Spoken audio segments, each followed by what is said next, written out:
So I grew up in what society would call a normal family.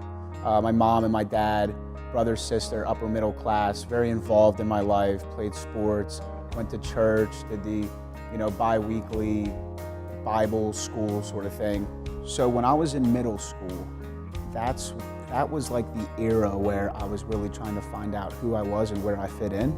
It was easier for me to drift with those who were partying and sleeping around, using drugs and alcohol, because they didn't care, what background you came from, what you looked like, who you were dating.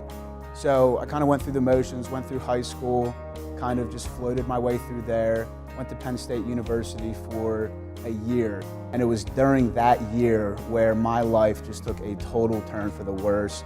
It's like when I got to college, I was more attracted to the partying aspect more than I was, really like pounding out the academics, like really doing what most college students do when they go to school. That's to get an education and make something of their lives. I ended up dropping out. When I went home, I had this insane painkiller addiction, and I didn't have the means to support that habit. And that's when heroin started creeping its way into society, and it was more prevalent, it was cheaper, readily available. It was really natural that, heroin kind of found its way into my life. So I had done 6 months in jail, and I had come home, and not even 3 days later, I'm using heroin again.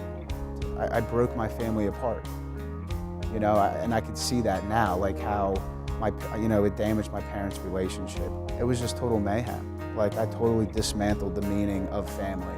So I violated probation, wound up back in prison. I'm on the phone with my mom, and she's like, well, what are you gonna do, Ryan? Like, you've gotta stop. I went into Teen Challenge. Obviously I wasn't a Christian, so I didn't have a Christian worldview. Everything that I was living by was being countered by the gospel.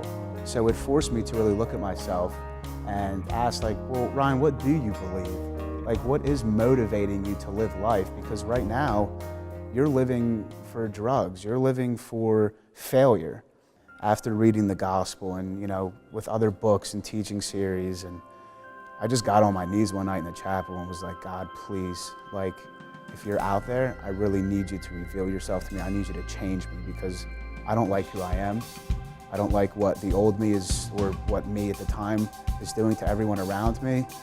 It's like the Holy Spirit just penetrated my heart, and it's like I've never been the same.